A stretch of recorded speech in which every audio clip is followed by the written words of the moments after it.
Rapat paripurna DPRD Kota Malang dengan agenda penyampaian pendapat fraksi terhadap rancangan perubahan KUA dan rancangan perubahan PPAS APBD tahun anggaran 2026 dipimpin oleh Ketua DPRD Kota Malang Amitya Ratnanggani Raduhita.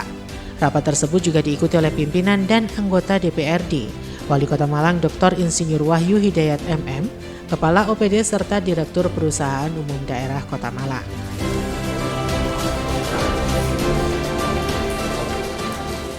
Salam sejahtera, Shalom, Om Swastiastu, Namo Buddhaya, Rahayu, Rahayu, Rahayu. Karena ini masih bulan kemerdekaan, jadi kita petikan salam kemerdekaan kita. Semangat Bapak Ibu ya. Merdeka! Merdeka! Merdeka! Kota Malang! Merdeka! Tepuk tangan dan petikan. Rapat paripurna Dewan yang terhormat dan hadirin yang berbahagia, hari ini setelah kita memperingati hari kemerdekaan kita tanggal 17 lalu, kita akan mengadakan rapat paripurna untuk bersama-sama mendengarkan pendapat fraksi. Sebelum kita mulai kegiatan kita hari ini, marilah kita senantiasa mengawali seluruh kegiatan kita dengan berdoa. Mudah-mudahan kegiatan hari ini diberi kelancaran, karena ini masih pagi walaupun yang lain mungkin sudah mulai kegiatannya. Mudah-mudahan hari ini diberi kelancaran, diberikan hidayah dan kesehatan serta kekuatan. Untuk itu Bapak Ibu, mari kita bersama-sama berdoa menurut agama dan keyakinan kita masing-masing. Berdoa dipersilakan.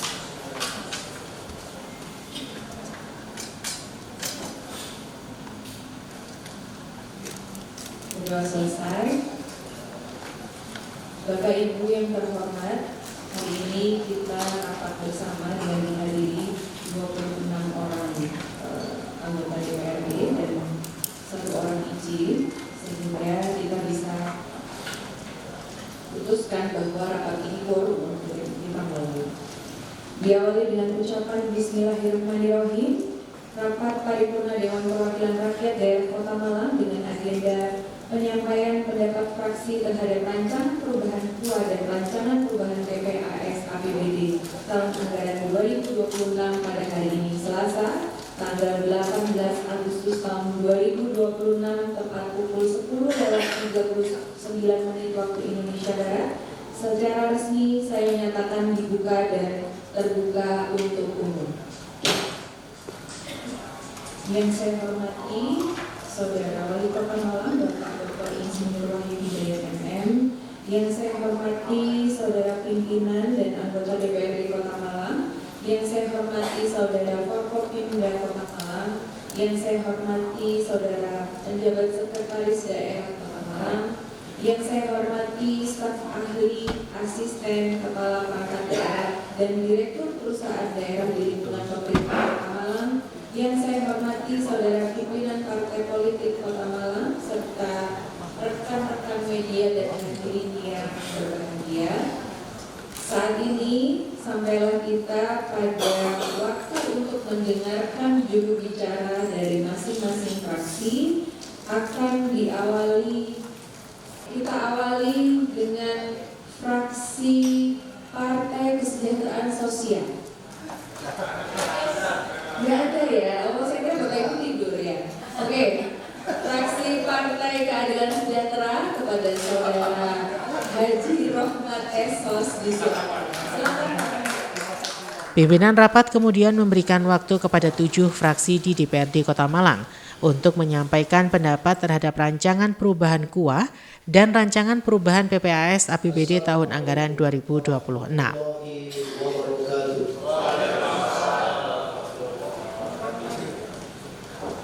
Bismillahirrahmanirrahim. Pendapat fraksi PKS DPRD Kota Malang terhadap rancangan kebijakan umum perubahan anggaran prioritas dan plafon anggaran sementara upah PPAS APBD Kota Malang tahun anggaran 2026. Karena PKS terkenal dengan pantun, dan lagu pantun untuk bersama. Kelanjutan banyak jenis makanan, singgah sebentar minum kopi segelas. 17 Agustus menjadi momentum kebersamaan, mengabdi untuk rakyat, membangun Kota Malang berkelas. Selamat siang, salam sejahtera untuk kita semua. Alhamdulillah, alhamdulillahilladzi an'ama 'alaina bi ni'matil iman wal Islam. Asyhadu an la ilaha illallah wa asyhadu anna Muhammadan abduhu wa rasuluh. Allahumma sholli ala Muhammad wa ala sayyidina Muhammad. Karena di HUT RI ke-81 kita bisa bersama-sama. Tapi ternyata Dari pendapat 7 fraksi yang dimulai dari fraksi PKS hingga fraksi Gerindra, semuanya menyoroti berbagai persoalan yang ada di Kota Malang. Pertama, terima kasih kepada Wali Kota Malang yang telah menyampaikan sambutan dalam menghantar terhadap rancangan upah PKS APBD Kota Malang tahun 2026 pada tanggal 10 Agustus 2026 lalu. Yang kedua, ucapan terima kasih juga kami sampaikan kepada pimpinan rapat paripurna DPRD yang telah berkenan memberi kesempatan pada kami untuk menyampaikan pendapat fraksi PKS terhadap rancangan kebijakan umum perubahan anggaran prioritas dan perubahan plafon anggaran sementara APBD Kota Malang tahun 2026. Dengan taat memperhatikan ketentuan hukum dan ketersediaan waktu hingga tahun anggaran terakhir. Hal ini sekaligus memprioritaskan urusan wajib dan melakukan apresiasi terhadap belanja non prioritas. Nomor 7, perubahan kebijakan perencanaan belanja daerah harus disusun berdasarkan perubahan asumsi ekonomi makro, penyusunan kembali prioritas belanja daerah serta kondisi terkini kemampuan keuangan daerah berdasarkan capaian hingga semester 1 dalam dokumen RRA. Badan anggaran perlu mempertimbangkan realisasi belanja per 10 Agustus 2006 harus mencapai 1.993.570.188 rupiah atau 43% dari target belanja APBD murni. Dengan meningkatkan target belanja pada dokumen upah PPAS hingga 5,25% atau menjadi 2.610 miliar sekian-sekian, diharapkan badan anggaran dapat menilai dan mengukur perencanaan realisasi target hingga akhir tahun anggaran 2026 dan memperhitungkan DPP, pensiunan, mutasi, promosi, formasi kosong, P3K serta realisasi pembayaran hingga triwulan. Bapak Ibu hadirin yang berbahagia, semua saya bacakan penting semua.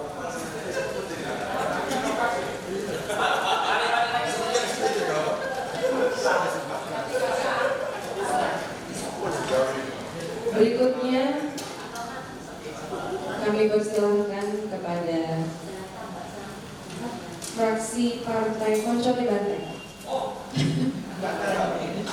Fraksi Partai Kebangkitan Bangsa kepada Bapak Saudara Muhammad Anas Mutakin Misal.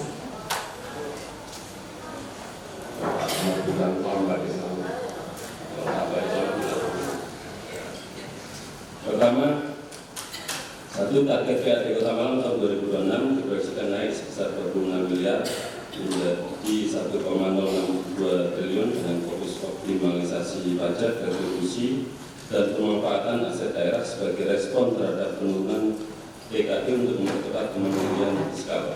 Fraksi PKB berharap penerimaan PAD di Kota Malang lebih detail, jelas, terukur pada tahap pembahasan berikutnya. Artinya memang peningkatan PAD menjadi stretching kita bersama di sisa waktu sampai akhir 2026 ini. Saya kira banyak sekali potensi yang masih bisa dioptimalkan, baik itu dari sisi strategi penerimaan PAD maupun peningkatan sebaran objek pajak dan retribusi. Yang 9, kehadiran Transjatim di Kota Malang membawa dampak signifikan bagi angkutan lokal, baik dari sisi peluang integrasi maupun tantangan operator angkot. Fraksi PKB menyadari bahwa moda transportasi publik di Kota Malang dilakukan permajaan dan memberikan perhatian kepada para angkutan lokal kita yang existing. Jadi memang ini lagi kita kawal terus urusan Transjatim. Kemarin di koridor 1 ternyata juga banyak hal-hal yang belum terrealisasi secara kebijakan. Ditambah lagi ini akan muncul juga koridor 2, kami tetap mendampingi berbagai pihak agar ini menjadi momentum untuk mereformasi tata kelola transportasi lokal kita. Saya kira itu sidang paripurna Dewan Terhormat dan hadirin yang berbahagia. Demikian pendapat fraksi Partai Kebangkitan Bangsa DPRD Kota Malang terhadap rancangan perubahan kebijakan umum anggaran dan perubahan prioritas dan plafon anggaran sementara tahun 2026 dengan harapan semoga pembangunan di Kota Malang bisa lebih baik dari tahun-tahun sebelumnya dan bisa dirasakan manfaatnya oleh masyarakat. Alhamdulillah ada tulisan absen di sini. Tidak lupa kami menyampaikan permohonan maaf apabila di dalam penyampaian menurut fraksi ini kurang baik dari sisi materi pembahasan maupun dari sisi bahasa. Terima kasih atas segala perhatian hadirin dan rapat paripurna Dewan. Mohon maaf atas segala kekurangan dan kekhilaafannya. Baik, berikutnya ini saya cari dari beliau sebentar ya. Sudah kembali seperti tempat dulunya kepada fraksi Partai Demokrasi Indonesia Perjuangan kepada Saudara Dr. Andes Agus Marhenta. 7 fraksi di DPRD Kota Malang menyoroti potensi optimalisasi pendapatan asli daerah atau PAD dan tingginya proporsi belanja pegawai dalam pembahasan rancangan perubahan kebijakan umum anggaran dan prioritas plafon anggaran sementara atau KUA PPAS APBD 2026. Karunia-Nya yang telah terlimpah pada kita semua, sehingga kita bisa hadir dalam forum rapat paripurna DPRD Kota Malang pada hari ini dalam rangka penyampaian pendapat fraksi terhadap perubahan rancangan kebijakan umum serta rancangan prioritas dan plafon anggaran sementara APBD tahun anggaran 2026. Saudara pimpinan dan hadirin rapat paripurna yang kami hormati, mengawali pendapat fraksi PD Perjuangan, perkenankan kami menyampaikan terima kasih yang sedalam-dalamnya kepada pimpinan rapat paripurna DPRD Kota Malang yang telah memberikan kesempatan kepada kami untuk menyampaikan pendapat fraksi pada hari ini.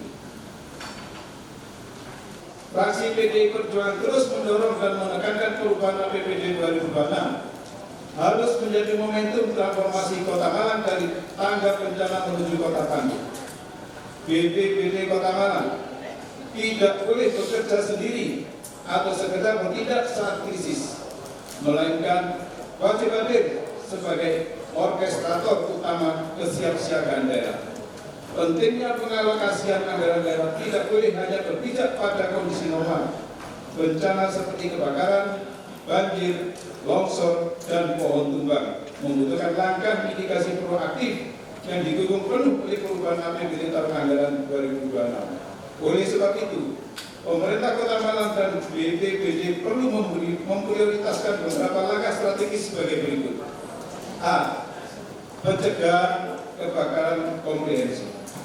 Lakukan audit risiko dan pemeriksaan proteksi kebakaran di kawasan padat, pasar, dan fasilitas publik. Perluas akses hidran, apar, serta perkuat jaringan relawan kebakaran dan edukasi masyarakat hingga tingkat RW. Berasaskan pada prinsip efektif, efisien, transparansi, dan akutabel. Terima kasih atas perhatian hadirin dan rapat paripurna Dewan yang bermohon maaf atas segala kekurangan dalam pendapat fraksi ini. Wassalamualaikum warahmatullahi wabarakatuh. Fraksi PD Perjuangan Dewan Perwakilan Rakyat Daerah Kota Malang, periode 2024-2029, Ketua Imade Diana Kartika, SEMN. Terima kasih.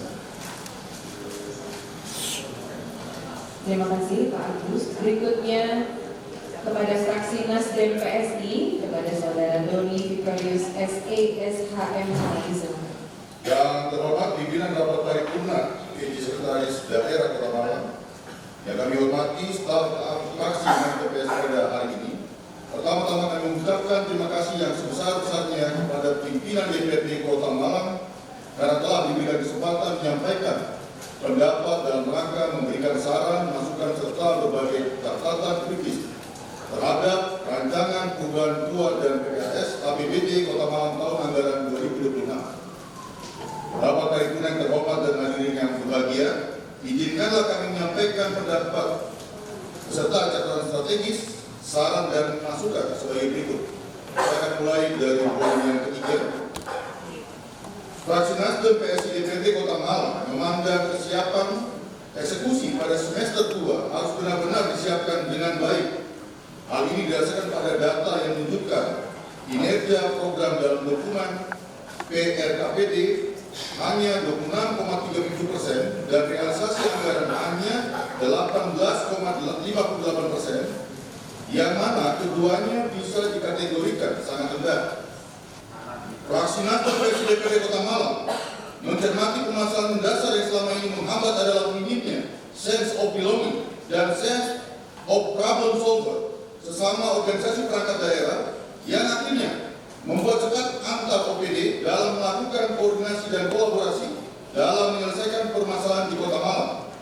Isu relokasi Pasar Gadang, tempat hiburan malam tak berizin, peredaran narkotika, penyimpangan seksual, hingga penertiban PKL dan UMKM di Alun-Alun Merdeka dan Jalan Veteran menjadi sedikit contoh lemahnya koordinasi dan kolaborasi sama perangkat daerah. Besar harapan kami dengan formasi baru di bawah pimpinan Bapak PJ Sekda saat ini dapat menyatukan perspektif, menyamakan langkah, dan mengorkestrasi seluruh OPD dalam memberikan kinerjanya secara maksimal. Pengalaman lapangan, kemampuan komunikasi, dan leadership kewilayahan perlu menjadi pertimbangan khusus dalam penentuan jabatan. Karena camat dan lurah serta staf perangkat kewilayahan merupakan kepanjang tanganan pemerintah Kota Malang yang harus mampu mitigasi masalah maupun resiko, melakukan pengawasan hingga penegakan perda yang berkaitan dengan pembangunan maupun dampak pembangunan di wilayahnya. Mohon perhatian anggaran 2026. Semoga saran, masukan, dan catatan terhadap pembangunan dan peningkatan kesejahteraan masyarakat Kota Malang, khususnya untuk warahmatullahi wabarakatuh. Salam sehat dan salam sejahtera bagi kita semua. SKP. Ketua DPRD Kota Malang Amitya Ratnangganisira Duhita mengatakan seluruh fraksi telah menyampaikan pandangannya, baik terkait kebijakan anggaran secara makro maupun sejumlah persoalan yang lebih spesifik. Ketua DPRD mengaku pembahasan perubahan KUA PPAS masih berada pada tahap penetapan kerangka makro dan arah kebijakan anggaran. Pembahasan secara lebih rinci akan dilakukan ketika memasuki tahapan pembahasan rancangan perubahan APBD. Salah satu perhatian utama DPRD adalah optimalisasi sumber-sumber pendapatan daerah. DPRD menilai masih terdapat potensi PAD yang dapat dimaksimalkan untuk memperkuat kemampuan pembiayaan program pemerintah daerah. Perangkat daerah yang akan melaksanakan dan program menjadi prioritas dan disesuaikan dengan visi misi setelah dalam dokumen RPD serta RKPD dibandingkan dengan dinamika kebijakan pemerintah terkait pengelolaan keuangan daerah dari pemerintah. Guna penyelesaian program dan kebijakan prioritas yang sifatnya mendesak untuk diselesaikan dan ditindaklanjuti di sisa penghujung tahun anggaran, maka diperlukan penyelesaian anggaran dengan melakukan perubahan anggaran terhadap APBD induk dan barang tentu harus berpedoman pada kerangka regulasi yang ada sebagai salah utama meningkatkan akuntabilitas pemerintah. Dalam hal DPRD Jakarta secara merupakan perlu memberikan perhatian serius terhadap kekosongan direktur utama PT DPRD Jakarta Sejahtera. Maka fraksi Partai Golkar menolong pemerintah Kota Malang pemegang saham pengendali harus segera menuntaskan proses pengisian direktur utama secara profesional, transparan, berbasis kompetensi, dan dengan target waktu yang jelas, serta kami perlu menyelesaikan persoalan tersebut sekaligus memastikan adanya pemulihan kinerja peningkatan laba penguatan kontribusi DPR terhadap PAD. Pimpinan rapat Dewan Hadirin yang kami hormati, pada prinsipnya fraksi Partai Golkar memandang bahwa rancangan perubahan KUA PPAS APBD tahun anggaran 2026 bukan sekedar mekanisme penyusunan angka, tetapi kesempatan mengoreksi arah kebijakan fiskal daerah. Beberapa hal yang perlu acuannya adalah sebagai berikut. Ini yang penting, ada 3 hal yang perlu dari fraksi Golkar. Yang pertama, pendapatan harus tumbuh melalui penggalian potensi dan perbaikan sistem, bukan sekedar menaikkan pungutan. Yang kedua, belanja harus tumbuh berdasarkan kebutuhan dan hasil nyata, bukan sekedar memperbesar pagu. Yang ketiga, pembiayaan harus sehat dan terukur. SILPA harus menjadi instrumen strategis dan bukan penyangga permanen ketidakseimbangan antara pendapatan dan belanja.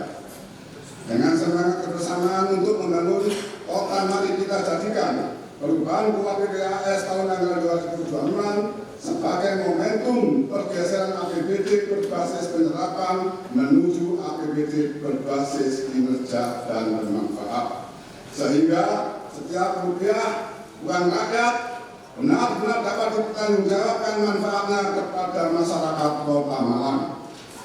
Terima kasih Pak Eni. Berikutnya pada fraksi Demokrat. Selain PAD, DPRD Kota Malang juga mencermati efektivitas belanja daerah, di mana Ketua DPRD menegaskan bahwa kewajiban pemerintah daerah, termasuk pemenuhan standar pelayanan minimal dan mandatory spending, harus tetap menjadi prioritas. DPRD juga mengevaluasi program-program yang belum terlaksana pada tahun berjalan, termasuk faktor yang menjadi penyebabnya. Terima kasih lalu kami sampaikan kepada para pimpinan fraksi, komisi, Banggar, Bamus, DPRD Kota Malang, serta para anggota.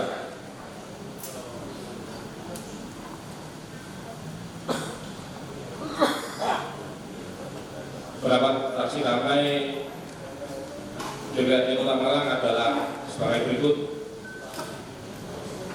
Izin tadi Bapak Ketua minta dibacakan semua, tapi takdir saya terbatas karena Bapak. Jadi beberapa saya baca beberapa saja. Oh, tapi yang mana? Alhamdulillah. Waduh, jadi mana apa ketuanya? Yang ada 13 poin, 13 nomor tanpa mengurangi substansi isi. Nomor 1 terkait belanja pegawai dan SILPA yang masih tinggi. Sesuai dengan ketentuan peraturan pemerintah nomor 1 tahun 2024 pasal 8 yang mengatur bahwa belanja pegawai diwakili dalam profesi guru yang dialokasikan melalui tambahan penghasilan pegawai atau TKD dibatasi paling tinggi sebesar 30% dari total belanja daerah. Evaluasi data kepesertaan, yakni sinkronisasi data kepesertaan dan pembersihan data sampah atau cleansing data yang mencakup warga meninggal dunia, pindah domisili dari Kota Malang atau mungkin status ekonominya yang telah naik kelas sehingga mampu untuk membayar iuran secara mandiri. B. Kami menyoroti adanya resiko kepesertaan yang berkurang tinggi atau double counting. Ditemukan potensi segmen pegawai penerima upah atau PPU, khususnya pekerja perusahaan swasta maupun ASN atau non-ASN Pemkot yang secara administratif masih terdaftar pada skema PPU PBID, yang secara administratif masih terdaftar pada skema penerima bantuan iuran daerah atau PBID. Pekerja yang sudah ditanggung oleh pesertaan BPJS PPU tidak diperkenankan lagi menyerap porsi APBD. Pembengkakan beban anggaran wasi daerah seringkali dipicu oleh ketidakpatuhan perusahaan yang tidak mendaftarkan pekerjanya dalam skema pekerja penerima upah atau PPU. Kami mendorong Disnaker Kota Malang agar meningkatkan koordinasi lintas sektor maupun lintas jenjang dalam pengawasan lapangan sehingga pemberian sanksi tegas terhadap pemberi kerja dan mengalihkan kewajiban pembiayaan pekerjanya menjadi beban APBD. Akan tetapi juga diperlukan mekanisme khusus yang tidak berbelit-belit agar transisi data kepesertaan seorang PPU yang mengalami pemutusan hubungan kerja atau PHK agar status kepesertaannya dapat beralih menjadi kepesertaan PBD tanpa terputus akses layanan kesehatannya. C. Serta kemurnian hati, sebagaimana semangat persaudaraan yang luhur. Jangan sampai ada dusta di seluruh langkah kebijakan dan pembangunan dapat berjalan lancar tanpa ada yang kurang berkenan dalam penyampaian pendapat kami. Haji anggota DPRD. Terima kasih Pak Aris. Saya kira mau menerima tadi nggak jadi ya, berlipat ternyata menerimanya. Amannya. Iya. Terakhir, saya persilahkan untuk fraksi Partai Gerakan Indonesia Raya pada saudari Nurul Faridawati disilakan. Assalamualaikum warahmatullahi wabarakatuh. Selamat siang, salam sejahtera untuk kita semua. Yang saya hormati saudara pimpinan sidang, para wakil ketua, dan segenap anggota dewan yang saya banggakan. Yang terhormat saudara wali kota beserta jajarannya. Yang terhormat saudara anggota Forkopimda Kota Malang. Yang terhormat saudara sekretaris daerah, para staf ahli dan asisten, direktur perusahaan daerah dan lingkungan Pemda Kota Malang, dan para pimpinan partai politik, rekan media, para undangan dan hadirin sekalian yang berbahagia. Pengesahan laporan keterangan pertanggungjawaban dan laporan keuangan daerah tahun anggaran 2025 memberikan kepastian hukum terhadap besaran silpa yang dapat dimanfaatkan sebagai sumber pembiayaan program-program strategis daerah. Optimalisasi potensi pendapatan daerah yang pemanfaatan silpa dilakukan secara terukur untuk memperkuat kapasitas fiskal daerah. Sumber daya tersebut diarahkan untuk membiayai kebutuhan belanja yang bersifat mendesak, memenuhi kebutuhan program yang belum terakomodasi dalam APBD murni, serta menyempurnakan distribusi alokasi anggaran pada berbagai perangkat daerah. Meskipun secara agregat terjadi perubahan dan peningkatan dalam struktur anggaran, pengalokasian belanja tetap dilakukan secara selektif dan menitik beratkan pada pencapaian prioritas pembangunan Kota Malang. Fokus kebijakan diarahkan pada penguatan pelayanan dasar masyarakat, khususnya pada bidang pendidikan, kesehatan dan infrastruktur perkotaan, serta pengembangan ekonomi lokal dan perlindungan sosial. Rendahnya serapan kinerja program yang baru mencapai 26,38% dan realisasi anggaran 18,58% hingga triwulan 2 mengindikasikan perlunya evaluasi substantif terhadap efisiensi tata kelola anggaran. Pemerintah Kota Malang dituntut menerapkan readiness kriteria yang ketat sebelum melakukan adisi pagu alokasi, khususnya pada proyek infrastruktur fisik. Evaluasi prakonstruksi tersebut mutlak mencakup detail engineering design, kepastian legalitas lahan, presisi lini masa kontrak, ketahanan arus kas, serta pemetaan mitigasi risiko operasional guna mengantisipasi deviasi pelaksanaan proyek yang berpotensi memicu underspending dan akumulasi sisa dan akumulasi silpa. 7.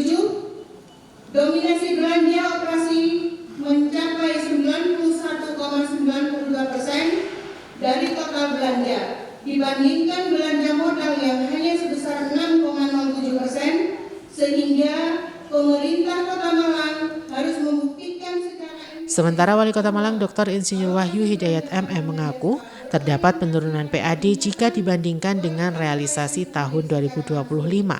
Namun, sejumlah komponen pendapatan, terutama pajak dan retribusi daerah, justru menunjukkan peningkatan. Pemkot Malang akan mengecek kembali sektor-sektor yang menyebabkan PAD secara keseluruhan mengalami penurunan. Faktor regulasi juga disebut berpotensi mempengaruhi kondisi tersebut.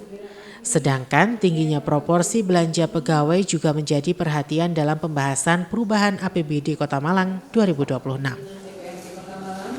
Sekali lagi mengucapkan terima kasih atas kehadiran saudara-saudara yang telah mengikuti rapat paripurna ini hingga selesai. Sebelum kita tutup rapat paripurna ini, mungkin kita bisa melakukan kepala sejenak untuk berdoa bersama. Yang pertama, rasa syukur atas terlaksananya rapat paripurna ini dengan tertib dan lancar. Yang kedua, mungkin kita bisa turut mendoakan saudara-saudara kita yang ada di NTT yang saat ini sedang berjuang untuk bisa bertahan dalam kondisi yang sangat luar biasa memprihatinkan. Mari kita mengakhirkan doa bersama-sama menurut agama dan keyakinan kita masing-masing. Berdoa, dipersilakan.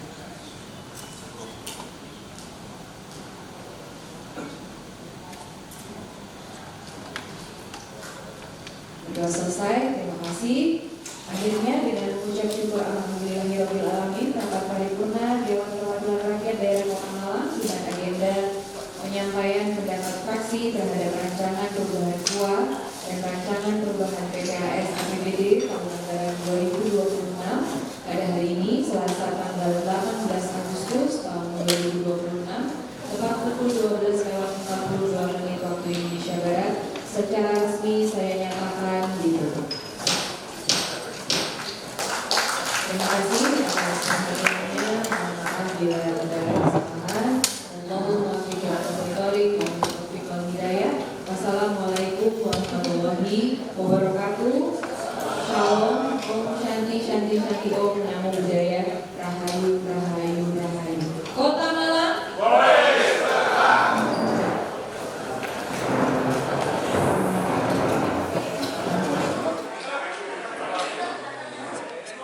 Sudah menyampaikan pendapatnya masing-masing ya, sudah cukup jelas juga dan sudah cukup ada yang makro, ada yang sudah detail begitu. Jadi prinsip kita melanjutkan apa yang sudah diformulasikan oleh pemerintah kota di murni, APBD murni. Kita melihat perkembangannya seperti apa. Yang jelas ada beberapa catatan yang mungkin bisa kita bahas selepas ini. Jadi tadi pendapat fraksi adalah untuk memperkaya rapat Banggar dan TAPD siang ini. Selepas paripurna ini kita akan melanjutkan rapat Banggar dan TAPD. Itu sih.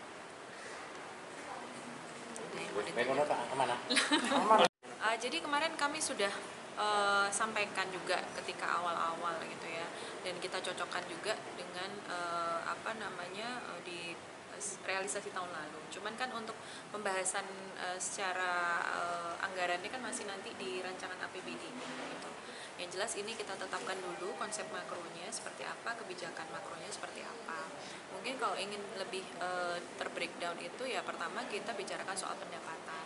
Apakah ada kemungkinan sumber-sumber pendapatan yang sekiranya masih bisa digenjot lagi selain 23 miliar yang sudah ditetapkan untuk naik tadi sesuai dengan penjelasan 21 atau 23 miliar tadi itu. Jadi dari hasil laporan realisasi anggaran itu kan bisa terlihat sebetulnya ada beberapa sumber-sumber pendapatan yang mungkin masih bisa digenjot lagi untuk naik gitu. Kita juga bisa memperbandingkannya dengan di periode setahun sebelumnya gitu, supaya nanti dalam sisa waktu yang kurang berapa bulan ini ya, 4 bulan itu kemudian bisa maksimum itu sih untuk pendapatan. Kemudian untuk belanja yang jelas kami tetap ada beberapa poin-poin yang harus diselesaikan oleh pemerintah kota yang kaitannya dengan standar pelayanan minimal, itu pastinya harus sudah terselesaikan. Kemudian yang mandatory spending pun juga harus terselesaikan, output dan outcome-nya. Misalkan kemarin memang secara prosentase sudah diukur oleh teman-teman, kan kemarin sudah melakukan rapat kerja bersama komisi, kiranya program apa saja yang tidak bisa terlaksana akibat apa. Nah itu kan sudah terpetakan gitu. Jadi nanti hari ini kita rapatkan untuk memperkuat program-program yang harusnya bisa tetap terlaksana sesuai dengan yang sudah kita tetapkan di tahun lalu. Sudah kita susun panselnya ya untuk bisa menentukan terkait dengan siapa nanti yang batas, karena ada aturan-aturan baru untuk BUMD ya, karena di pusat juga sekarang kan sedang membentuk ada Ditjen sendiri BUMD. Nah, ada regulasi yang baru. Nah, kami memang kemarin agar supaya pada saat kita melakukan pansel, kita di tengah-tengah ada regulasi yang baru. Nah, kemarin kami sempat berkoordinasi dan akhirnya oleh Kementerian Dalam Negeri boleh silakan untuk panselnya aja dulu. Nanti seiring sejalan nanti akan ada regulasi yang baru terkait dengan BUMD. Karena di pusat ini akan bentuk sendiri terkait dengan Direktur Jenderal BUMD. Tapi yang jelas kita sesuai dengan masukan dari DPRD, kita akan mengsegerakan, kita akan bentuk pansel, nanti kita akan langsung pansel nanti dua, nanti untuk ke Tunas sama Tugas. Ya. Pak, tadi juga disoroti kenapa PAD 2026 lebih rendah dari realisasi 2025, Pak. Pertimbangannya apa, Pak? Kita kalau dari pendapatan yang dari itu tentunya kita naik ya. Tapi kalau lihat dari keseluruhan, kalau dari pajak dan kontribusi kita naik. Tapi kalau dari PAD keseluruhan kita memang ada turun. Dan itu nanti ada kita akan cek ya. Tapi kalau nggak salah ini regulasi itu kalau nggak salah. Belanja pegawai kan masih 43%, Pak. Ya. Sampai Agustus ini gimana tanggapannya? Nah itu kita kan kemarin sudah konsultasi ke Kemendagri karena kan terkait dengan P3K yang memang ada kenaikan sangat tinggi sekali, jadi beban pemerintah daerah ya. Akhirnya kemarin sempat juga di Komisi 2 dan akhirnya kita diperbolehkan lebih dari 30%, walaupun besok di tahun 2027 kan dibatasi 30, tapi kita diperbolehkan, tapi dengan alasan-alasan tertentu, apalagi dengan yang seharusnya P3K ini menjadi tanggung jawabnya pusat, tapi jadi tanggung jawab daerah, akhirnya kan jadi beban. Jadi akhirnya untuk anggaran untuk kepegawaian jadi naik. Tadi fraksi PKS juga memberi saran karena serapan program RT per kelas itu masih antara 30-40% diperluas menjadi RW berkelas gitu, Pak. Oh, ya. Bagaimana menanggapi itu, Pak? Kalau dari progres yang saya terima malah sekarang sudah lebih dari 30-40% karena ini kan bertahap ya, pencairannya bertahap ya. Malah kami terima dari ini yang kita sudah hampir 80%, yang hanya sedikit berapa persen yang hanya bisa masukkan di PAK itu hanya sekitar 30%. Ya, dan sisanya 80% ini akan terrealisasi. Dari situ kan kita akan bisa melihat tolak ukurnya, berarti memang dari program RT berkelas ini hampir 80% ini sudah berjalan sesuai dengan mekanisme yang ada. Dan itu memang sesuai, kita kembalikan lagi kepada keinginan dari masyarakat. Nah, kebutuhan yang disesuaikan, harusnya kan kemarin kan hanya dibatasi pada kamus susulan. Dan di kamus susulan ini kami sudah merevisi, menyesuaikan dengan kebutuhan masyarakat. Simon Alfredo melaporkan.